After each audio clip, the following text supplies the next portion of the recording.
दोस्तों शमन अली मीराली जो ही वॉल्यूम नंबर आहे 55-35 ऐं दोस्तों हिन एल्बम जी तव्हांखे मां हिकु वॾी कहाणी ॿुधाईंदुसि। तो शमन अली मीराली जा काफ़ी एल्बम आहिनि, ठीकु आहे। त पोइ उन्हनि मां कंहिं बि एल्बम जी एतिरी ख़ासियत ऐं एतिरी का अहिड़ी ॻाल्हि कोन थी आहे जेतिरी हिन एल्बम जी थी आहे। हीअ जॾहिं रिलीज़ थियो हो, हीअ रिलीज़ आहे 1994 जो, ईअं सम्झो त 10-11 महीनो एडवांस आहे, माना 95।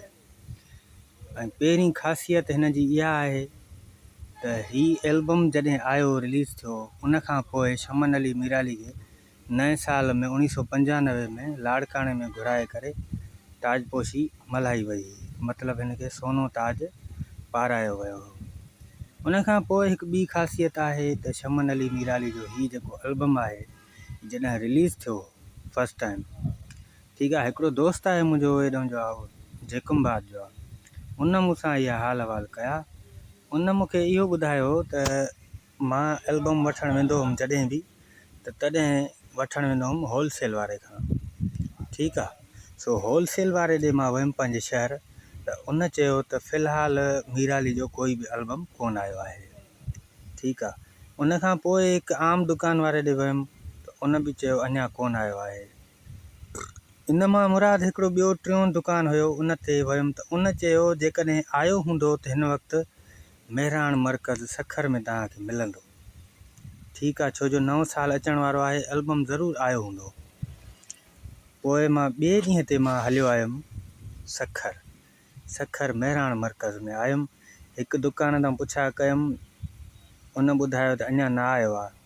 जे आयो आहे त साम्हूं दुकान अथई होलसेल जो वॾो, जो मेन डीलर आहे नाज़ प्रोडक्शन वारनि जो, इन वटि तव्हां ॾिसो। जेकॾहिं इन वटि न आयो आहे नी त पोइ नए साल में पक सां ईंदो। मां उन ॾे वियुमि, म्यूज़िक वारे ॾे वियुमि, त उन मूंखे चयो त एल्बम आहे बिल्कुलु, पर हिन वक़्तु मूं वटि खपी वियो आहे। मां घुराया हुयुमि 50 पीस, छो जो नओं एल्बम हुयो ऐं हिन जी माना रिलीज़िंग सुठी हुई। 50 या 100 एल्बम चई मां हिकु पीस घुरायो हुयुमि। पोइ उतां मां विरहाया कोन, पोइ हिकिड़े माना कस्टमर आयो हिकिड़ो, माना एल्बम जे हिसाब सां जीअं तव्हां आया हो ईअं आयो, त माना हिकिड़ो एल्बम वठी वियो।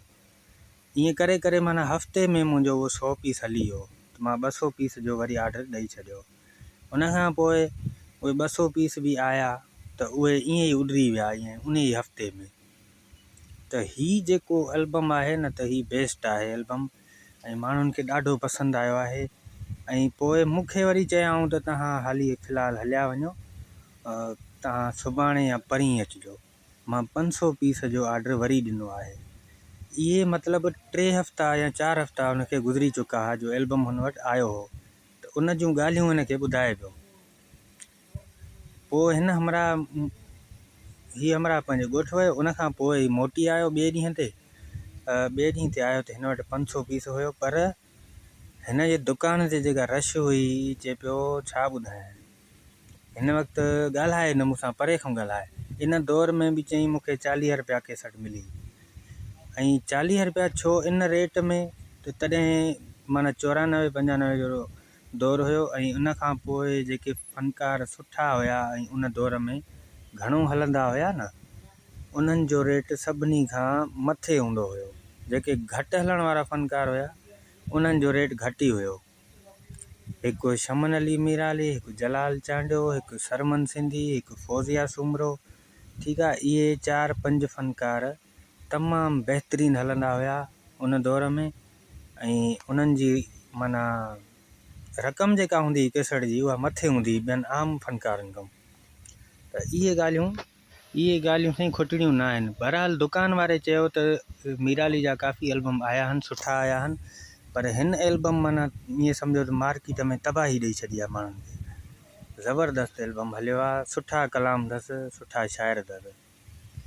कलाम सुठो न कयो आहे, टाइटल हयो अथऊं त मिठा हलिया, तुंहिंजो अर्ज़ु, ऐं तुंहिंजा वार खुलिया हाणे वाह घुले न घुले, तो टह करे न अॼु राति मूं दुआ कयो यार मिले। इहो ज़बरदस्त कलाम आहे, सामल मीराली जो कलाम आहे इहो। दुआ कयो यार मिले, विछड़ियल दिलदार मिले।